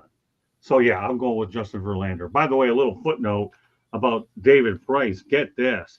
On July 30th, 2015, David Price, the Toronto Blue Jays acquired David Price from the Tigers before their iconic playoff run. in exchange for Matt Boyd and Daniel Norris. How do you like that, Skip? Any recollection of that trade? Yeah, I remember that trade vaguely. I think at the time, they needed a starter, and David Price was kind of the guy that was kind of doing that. I remember CC Sabathia, being the guy. Let's go get CC and let him pitch in the postseason for us. So that formula seemed to work from time to time, and that's probably why they went and got David Price. Candy, any thoughts real quickly about that? Nope, I'll pass.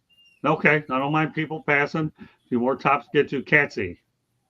I mean, that's there's always that flavor of the month during the trade deadline, and so I'll just leave it at that. There's always that guy everyone says to go after to make it happen, and and to me, Charlie Morton was kind of a surprise to me, given the year he's been having this year and given his advanced age. But again, he had a little bit of a stretch there, which I think is what ultimately made Baltimore cash in on him while they could. Well, I'm talking about David Price. David Price. Right. Well, we'll talk about Morton in a minute. Go ahead. David Price. He never really lived up to the potential, but he was good for a period of time. Okay, no problem. George, recollections of that trade? Well, I wasn't for it at all. Obviously, being in Detroit, giving away one of the top pitchers in the game at that point. But I will say this, Matthew Boyd has endured. He really has. He made the All-Star team this year, not in Detroit, but and Norris for a while. I mean, he had some decent times as a Tiger after coming over. But again, I agree with Katsy. I mean, Price has just been one of those guys that, yeah, he's had some good spots and good years, but he's just total package. He just didn't have it consistently enough for me. I think that's why the Tigers made that move, trying to look for the future. Rob? Yeah, after they made that move, didn't Price have a couple of good games to start that off right after the trade? Yeah. Yeah, right. He did. So at the time that was the trade, but like George said, he hasn't lived up to what people thought he was going to be. So Detroit cashed in, and I don't blame him for making that deal. He was a flavor. That's what it was. Scott, yeah. Wasn't he unhappy in Detroit? Wasn't there rumblings that he might have been a little unhappy there? I think so. I think I remember hearing some of that stuff. Yeah, I agree with George. That Boyd kid, he came right away, and I was like, "Whoa, this guy he can really pitch." He didn't like the direction of the Tigers. Well, hold on. He didn't like the direction the Tigers were going in, and at that point they started. That's right. That's why he wasn't too pleased. But the Tigers had something going there, and then all of a sudden they got disrupted. Great question. He didn't like the direction that it was going. All right, we talked about Charlie Morton. Now we'll get to that trade, and that says Tigers did acquire right-handed pitcher Charlie Morton from the Baltimore Orioles, and the Orioles get prospect Mika Ashman, an unranked pitching prospect, for cash considerations. We know Morton had an 0-6 start with a 10.36 earned run average. So, George, you're closer to the situation. What's going on with Charlie Morton in Detroit? There are times he looks good, and there are times he's not looking good at all. Well, that's so true, Scott. I mean, he's been like herky-jerky. The first game, for example, back on August 3rd at Philadelphia, he pitched 6 innings, only gave up 1 run.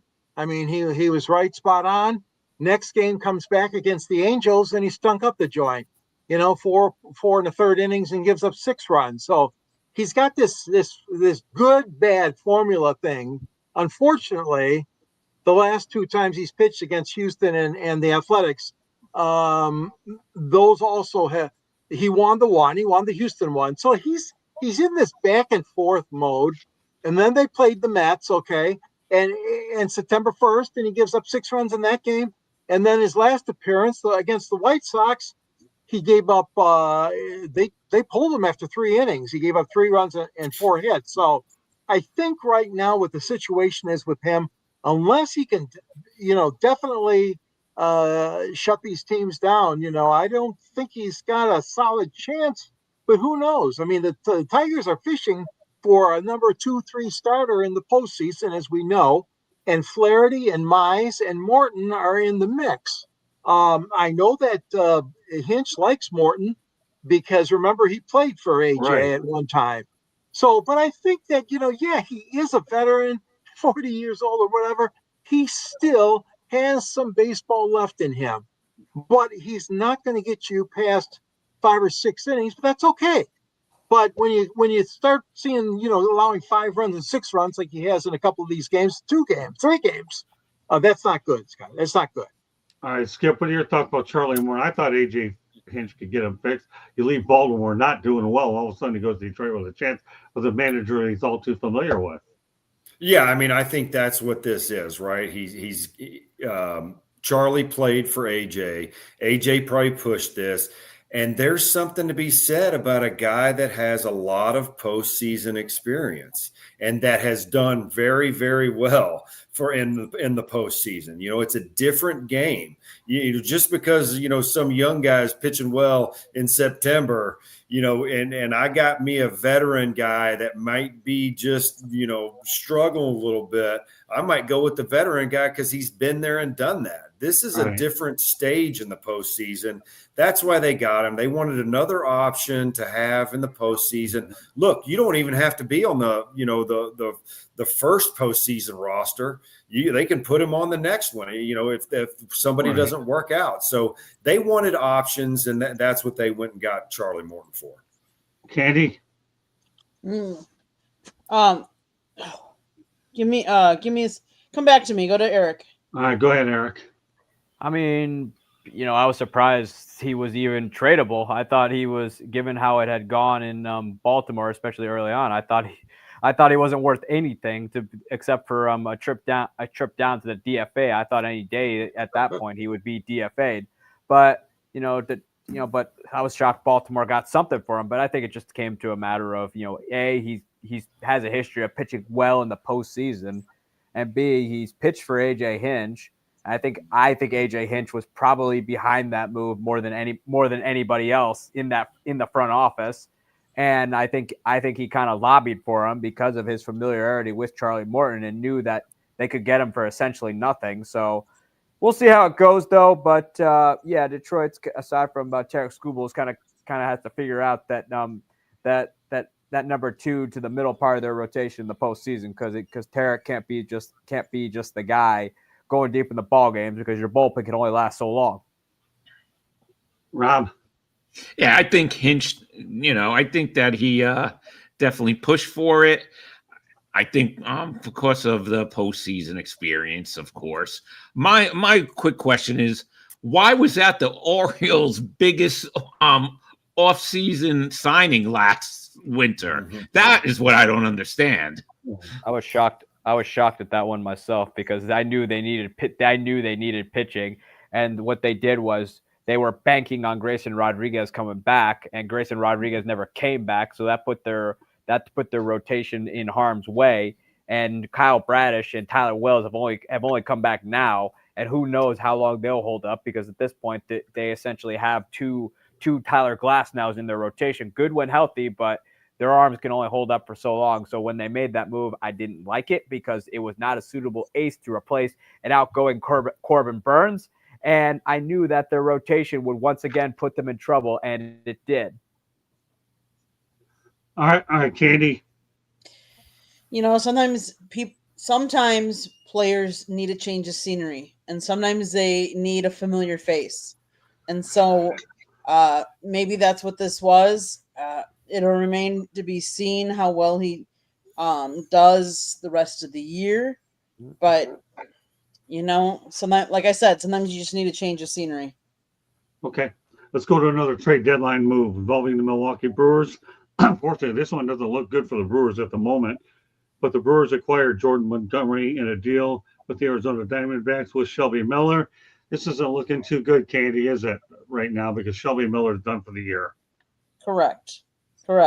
So, but you don't know that going into when you make a trade, whether it's going to, work out in your favor or not, or if someone's going to get injured. Unfortunately, he got injured, and there's not much more you can do about it. And Jordan Montgomery was a salary dump. Yep. Well, Skip, some quick thoughts on this one. Yeah, I mean, I think it's exactly what Candy said. You just can't predict the future. You try to do the best you can, and sometimes it bites you where you don't want to be bitten. Derek? Well, Jordan Montgomery was, Jordan Montgomery was a salary dump, and I think the Brewers took the Arizona Diamondbacks were begging anybody to take Jordan Montgomery at that point, and really Shelby Miller came along with it because at the time he was having a solid year for the Arizona Diamondbacks. I think he was even their closer at one point, and keep in mind though he was on the injured list upon arrival. So with a forearm injury, so there was a little bit of risk involved there. But other than that, though, he really wasn't great with the Brewers in 11 games. So really, I didn't think he'd be on the postseason roster given how it was going. But it's one of those moves where you don't know because keep in mind, coming over from Arizona, he had an ERA of 1.98. So and he was on the injured list. So the Brewers took a chance, thought they were getting a steal. It didn't work. It didn't work out. And, those types of things happen. Fortunately for them, when you're in the position they were in at the trade deadline, you could take those kinds of risks because the Brewers at that point, I think were planning on playing in for a wild card spot. But obviously, August came around and they just lit the baseball world on fire. But again, they're in perfect playoff position. You can take those kinds of risks. I mean, it wasn't a bad move at the time, but right now that's hindsight. I think we're just looking at it now where, we see the end result. But at the time, though, it was a decent move. The guy's got a $1.98 earned run average. He was closing for the Diamondbacks, so you're on paper though. At the time, you're getting yourself a pretty good bullpen piece. Okay. George, Rob, I have a couple head scratchers I want to get in tonight.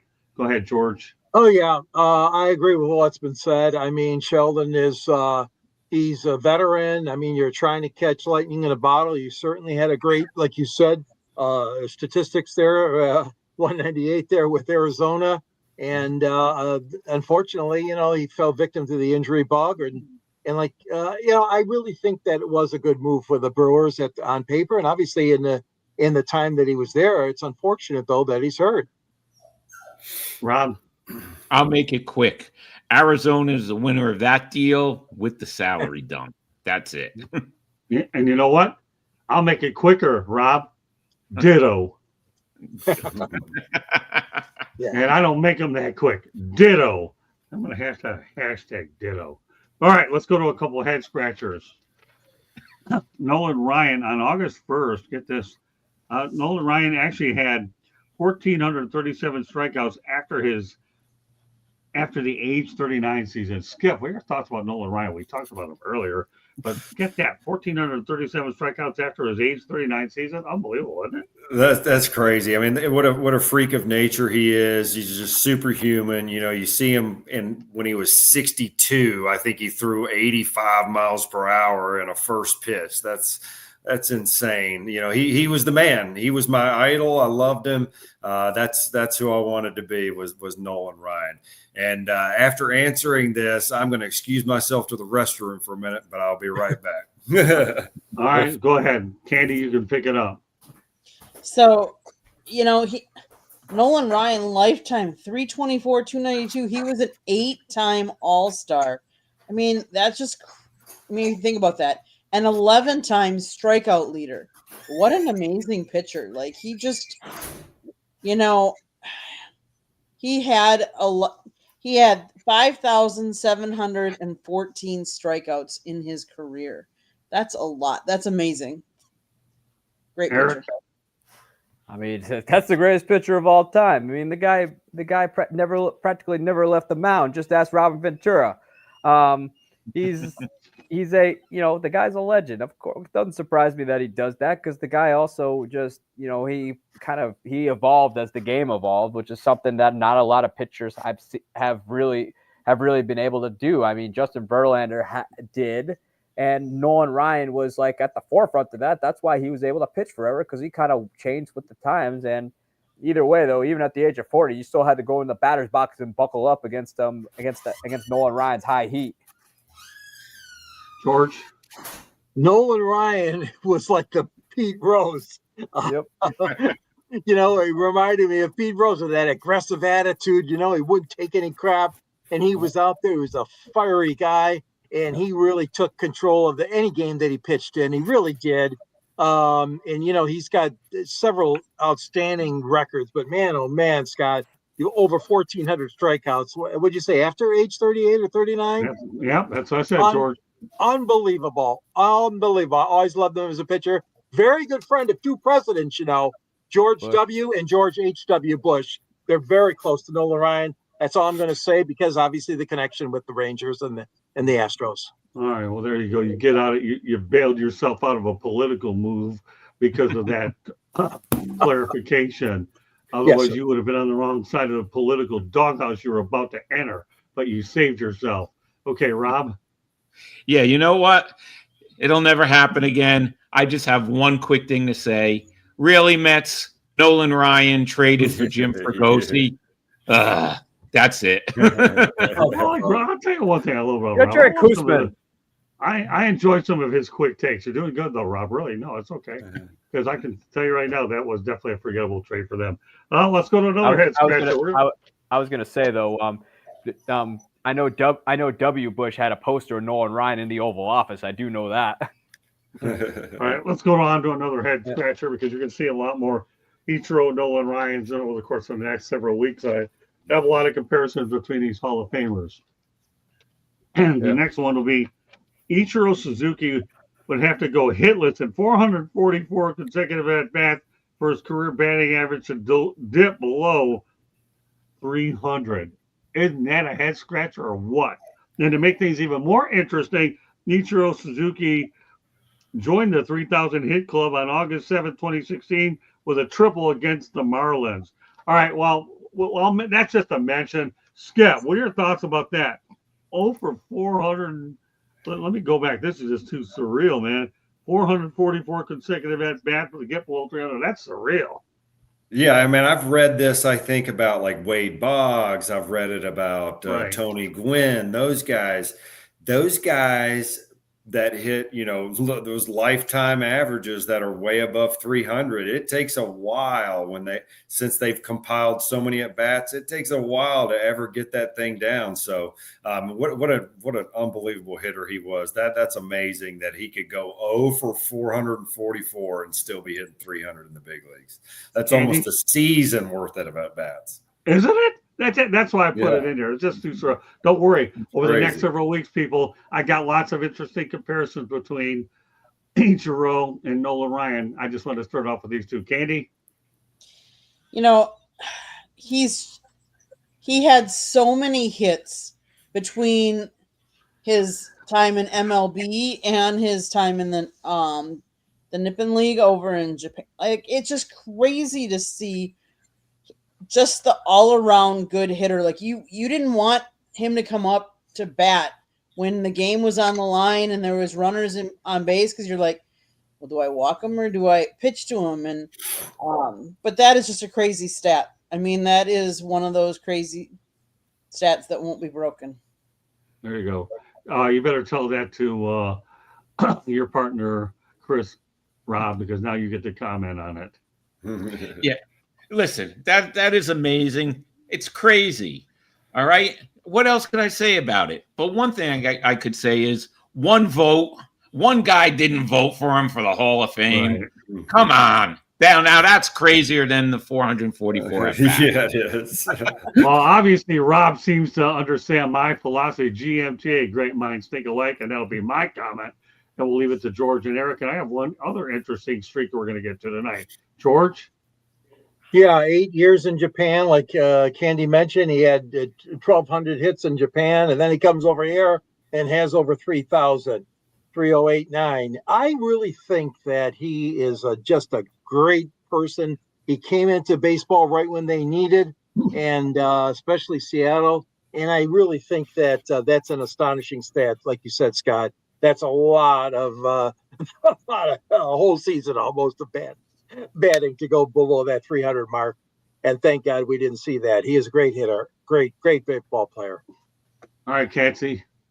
I mean, Ichiro is like was just playing a different game when he came over. I mean, he could essentially do what he wanted out in the field, do what he wanted in the box. He was just that great. I mean, it doesn't surprise me that he has that mind-blowing stat because the guy did mind-blowing things on the field all the time. Okay. Very true. All right, let's stay with the Hall of Fame theme because this one's even an unbelievable stat too, and it relates to Milwaukee Brewers and Oakland A's fans real well. How about this for a streak? Raleigh Fingers has been to 33 straight Hall of Fame inductions since his own. Skip, 33 straight Hall of Fame. Is this guy a pure dedicated Hall of Famer or what? Raleigh Fingers. It's one thing that he was a heck of a relief pitcher that could go multiple innings to get saves, which you're never going to see anyway, or very rare. Josh Haders don't grow on trees. But think about Raleigh Fingers, 33 straight inductions. Yeah, that's really awesome, right? I mean, obviously a fraternity that he's proud to be a part of, the Hall of Fame. I mean, he's a guy you see around baseball a lot. I always saw him, at games, and he was just always present. So a guy that loves the game, loves to be around it, even in retirement, and obviously loves to be part of that Hall of Fame. Candy? It goes to kind of prove that when you're part of an elite group and you get to that elite level, that you want to support others that get to that elite level as well. I mean, and let's face it, it's an honor. It's an honor to be in that hall. We talk about how some of these people that we think deserve to be in the hall that aren't in the hall. So kudos to him for supporting the sport he loves and the players that have excelled in the sport he loves. And the amazing part about Raleigh Fingers is he did well with the Oakland A's and the Milwaukee Brewers.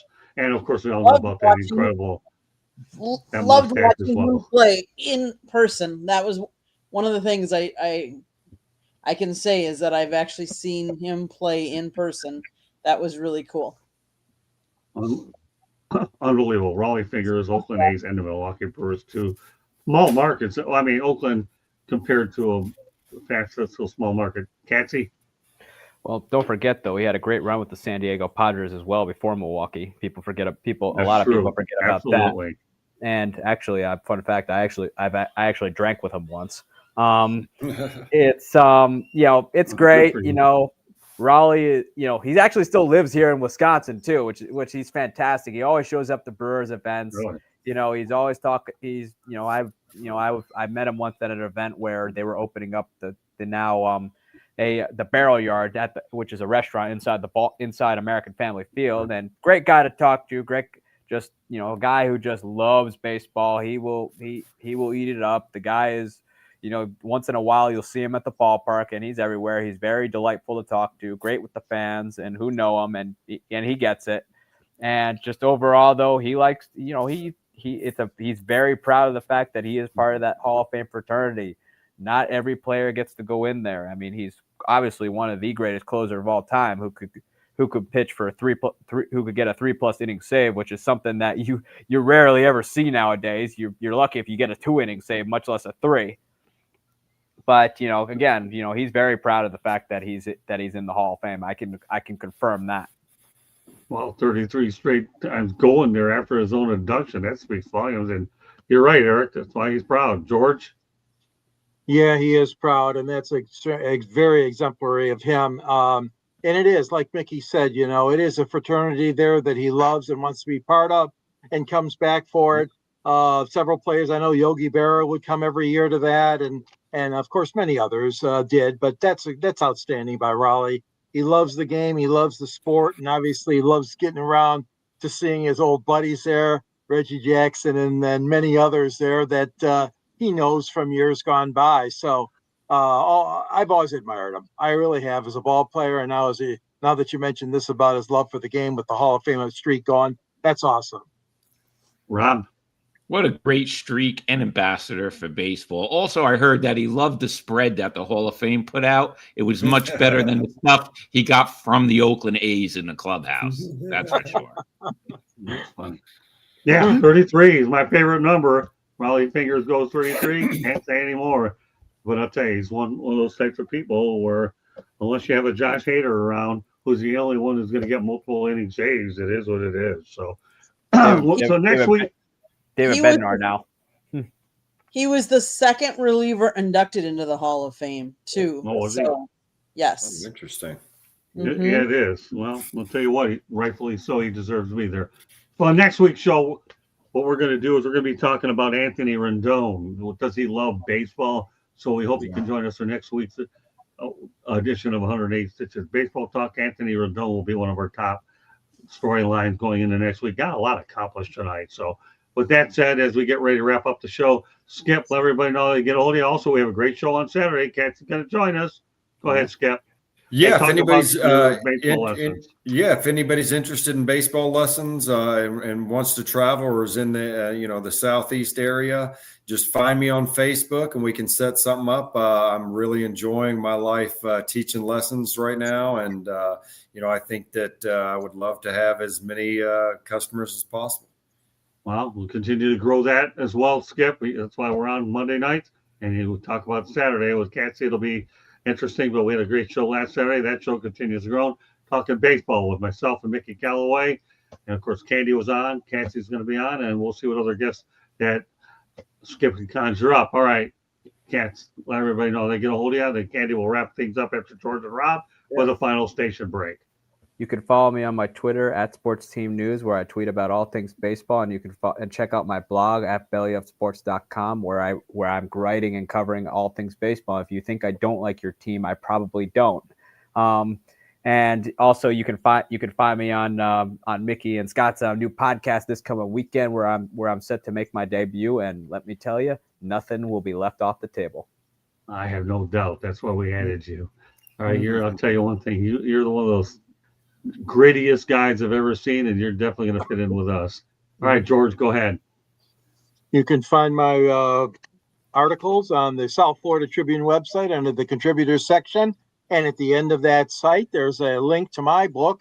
It's available at Amazon.com, Detroit Sports Broadcasters on the Air. And also you can follow me on Yahoo at gicron@yahoo.com and on Twitter at SanGSports99, also on LinkedIn, and as well as other avenues, so social media. So yeah, thanks for having me on. It's always great talking baseball with you guys. George will be on next.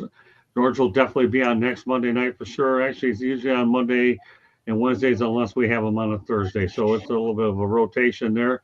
But anyways, George will be on next Monday as well. Enjoy his time.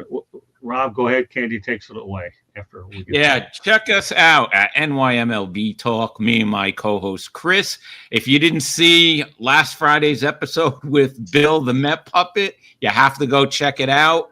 It was funny. I'm telling you, it was really funny. Check it out. Tomorrow we'll announce our guest for next Friday night, this coming Friday night. So check us out. Mondays and Fridays usually. Fridays at 10, that's our best show. All right, Candy, let's take us home. South Florida Tribune Publishing Company published a book, Lessons from the Microphone, Tuning into the Enduring Wisdom of Visionary Leaders. It is written by our host, Scott, the Motor City Madmouth Morganroth, and the foreword is written by another great panelist, Mr. George Icorn. Both writers, both excellent job. Talks about how the media business has changed over the last 40 years or more. Go check it out. It's available on Amazon, Barnes & Noble, Kindle, Google, and Apple Books. There's also a link on our website, www.southfloridatribune.com.